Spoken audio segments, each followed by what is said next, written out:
masih main sama hiu kok ngeluh-ngeluh soal anggaran. Kan kasihan gitu. Kasihan. Ini nih nggak tahu lah masalah mereka ini sebenarnya kurang anggaran atau memang gara-gara hutangnya mau ditagih.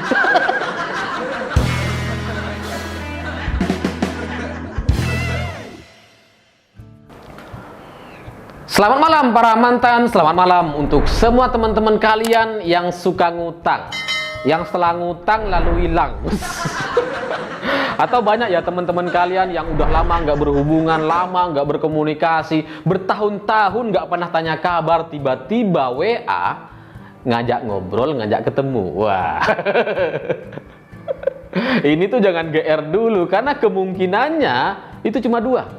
Dia mau nawarin MLM atau dia mau minjem uang. Cuma itu kemungkinannya. Kemungkinan yang lain mah kecil sekali. Nah, cerita-cerita semacam ini itu mengingatkan saya kepada seorang Fadel Muhammad, pimpinan MPR RI, yang belakangan ini meminta kepada Pak Jokowi untuk segera memecat Menteri Keuangan Ibu Sri Mulyani. Gara-garanya menurut Fadel, Sri Mulyani ini memangkas anggaran MPR dari yang semula 1 triliun lebih, sekarang itu hanya tersisa 600 miliar sekian. Gara-gara pernyataan ini yang rame di media ini, Fadel kemudian diserang oleh banyak orang dan belakangan ketahuan ternyata Fadel ini termasuk salah satu obligor BLBI atau orang yang punya hutang kepada negara lewat BLBI. Ya habislah diserang si Fadel sama Mas Is, Mas Yusuf, Mas Jo, Mas Eko, Mas Denny. Wah, gosong si Fadel itu. Lalu banyak orang juga menertawakan ini karena ternyata di Indonesia itu sama aja. Orang yang punya utang lebih galak daripada yang ngutangin. Fadel nih. Karena kayaknya Fadel ini panik sekali gitu ya. Karena Satgas BLBI ini pimpinannya ya Sri Mulyani. Yang mau nagih ke dia 136 miliar gitu ya. Dan saya ngelihat banyak orang sudah menyerang Fadel gitu ya. Terutama di host 2045 TV ini, saya tuh nggak tega gitu. Karena saya sebagai pakar mantan, saya ini orangnya lemah lembut, nggak tegaan gitu ya. Tapi pagi ini, Fadel malah mengklarifikasi karena katanya hutang BLBI itu sudah selesai. Wah, ini kan menjadi pertanyaan gitu. Katanya sudah selesai, tapi nama Fadel masih ada dalam daftar obligor BLBI yang baru dibuat bulan lalu sama pemerintah. Ini kan mana yang benar? Sudah selesai apa enggak nih gitu ya? Saya jadi penasaran ini gitu.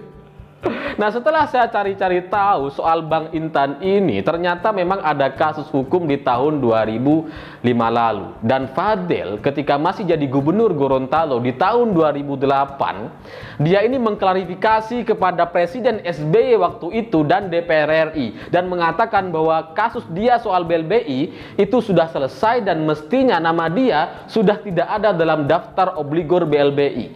Tapi waktu itu Sri Mulyani juga masih menjadi Menteri Keuangan.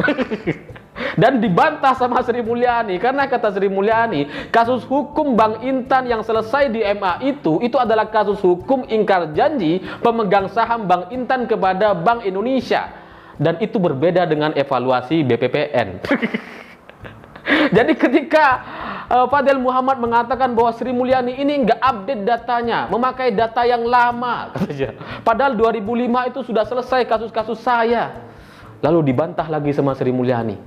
Enggak, ini data terupdate, data terbaru, terverifikasi, dibuktikan di BPK. Sesuai dengan audit BPK. Jadi ketika sekarang Fadel mengklarifikasi hal yang sama dan mengatakan bahwa kasus dia sudah selesai, kita sebagai rakyat harus paham. Karena beda antara selesai dengan sudah bayar. Akhirnya saya paham gitu. Karena Fadel bilangnya cuma selesai. Ya selesai emang kasus hukumnya. Tapi kalau ditanya apa sudah bayar, belum. Itulah Fadel gitu ya.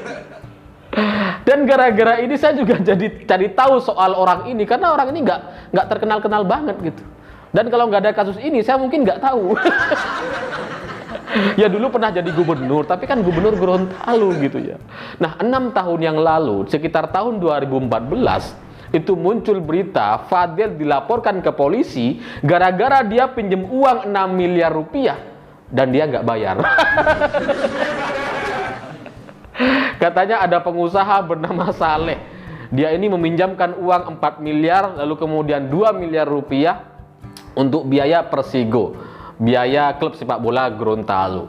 Nah, setelah 11 tahun, ini nggak dibayar-bayar. Fadel ketika itu diundang oleh polisi dan datang mengklarifikasi. Menurut Fadel, kenapa kasus ini baru diungkap sekarang? Padahal ini sudah 11 tahun yang lalu.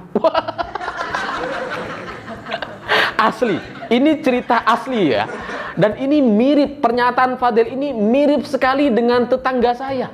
Persis gitu ya. Karena saya punya tetangga, dia pinjem emas 50 gram. Udah 10 tahun nggak dibalikin, setelah ditagih, jawabannya persis seperti Fadel. Kok baru ditagih sekarang? Emang tipikal-tipikal pengutang di Indonesia tuh kayak gini kayaknya gitu ya. Susah mau bayar dan masih lebih galak daripada yang ngutangin. Karena sebenarnya yang namanya utang itu ya tetap harus dibayar. Mau 11 tahun, 15, 20 tahun, sampai kiamat pun, sampai di akhirat pun, di hadapan Tuhan, itu tetap harus dipertanggungjawabkan gitu. Jadi nggak ada hubungannya sama 11 tahun, 20 tahun atau sudah terlalu lama. Dan saya membayangkan gitu ya, 136 miliar di tahun 98, itu kan kalau sekarang mungkin nilainya sudah lebih dari 1 triliun gitu ya, secara nilai, karena uang dulu itu kan mahal gitu ya. Nah, kalau ada orang dapat dari negara cash 136 miliar, saya membayangkan gitu, kalau saya dapat 1 triliun gitu, dari pemerintah Indonesia, BLBI gitu, BLBI jilid baru misalkan gitu ya, ya pasti saya kaya raya banget gitu. Dan saya siap jadi apapun atau jadi pejabat apapun, gak usah dibayar. Ya ngapain, karena sudah dikasih sama negara sebesar itu gitu. Nah, Fadel ini sama. Orang yang pernah mendapatkan 136 miliar, sekarang hidupnya itu kaya raya. Saya jadi kepo soalnya. Karena istrinya tuh sering posting-posting di Instagram gitu. Dan rumahnya itu katanya ada liftnya. Dan belakangan, seminggu yang lalu, Fadel dan keluarganya bersama istri dan anak-anaknya itu main berwisata, main-main sama hiu, diving. Itu kan mahal banget gitu. Nah, tapi orang-orang yang sekaya ini itu masih mempermasalahkan kurang uang di publik, masih mempermasalahkan pemangkasan anggaran di era pandemi. Ini kan aneh sekali gitu ya. Kayak orang nggak bersyukur gitu. Kayak dia nih nggak tahu bahwa semua orang di Indonesia, di dunia itu terdampak gara-gara pandemi. Yang di PHK itu banyak. Orang-orang yang hanya dibayar setengah oleh perusahaan, gara-gara usahanya itu macet atau nutup, itu banyak banget. Teman-teman saya yang cuma makan nasi dan kecap itu banyak.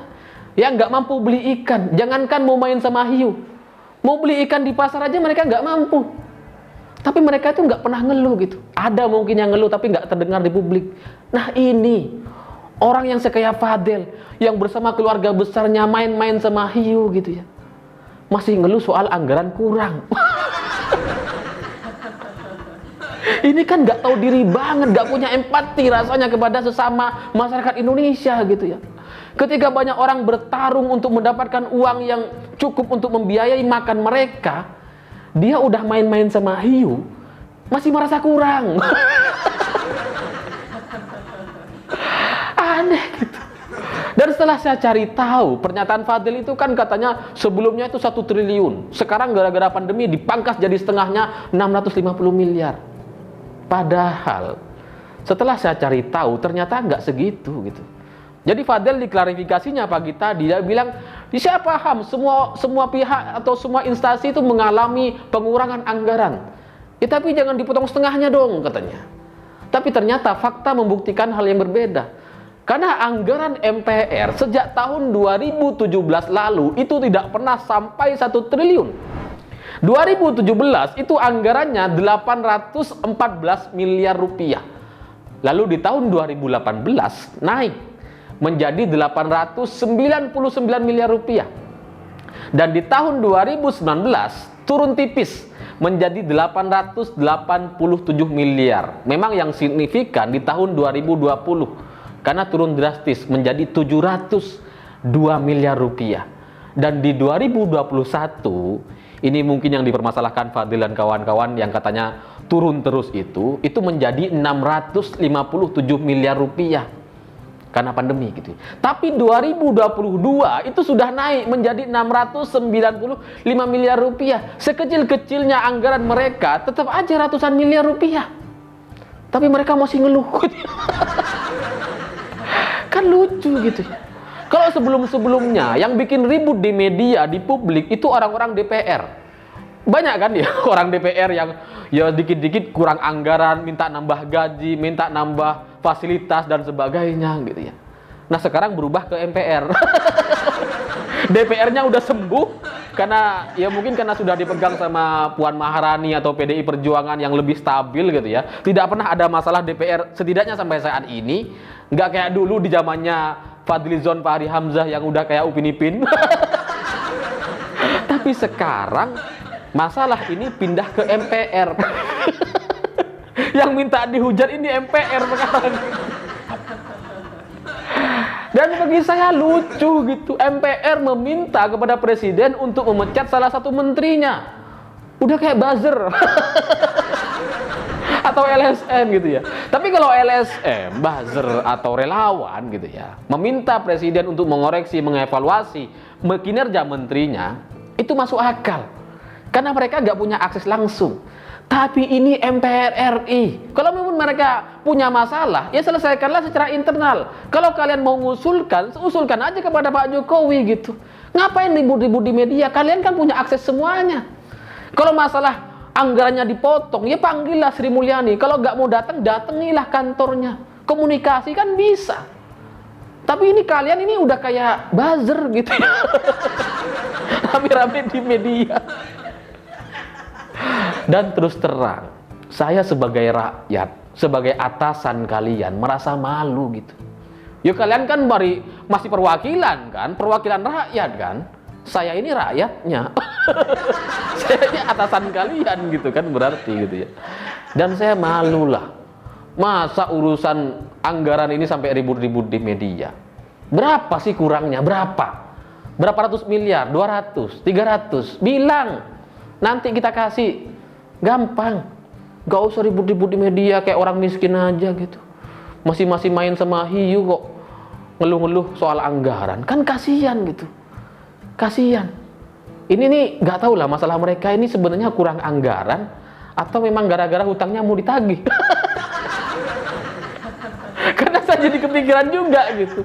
Kalau soal anggaran kurang, hidup mereka masih nyaman dan bahagia sekali kayaknya, masih hedon gitu. Masih bisa wisata kemana-mana. Istrinya masih wah modis banget, masih mahal-mahal barangnya. Maksudnya bajunya. Tapi suaminya ngoceh-ngoceh soal kurang anggaran.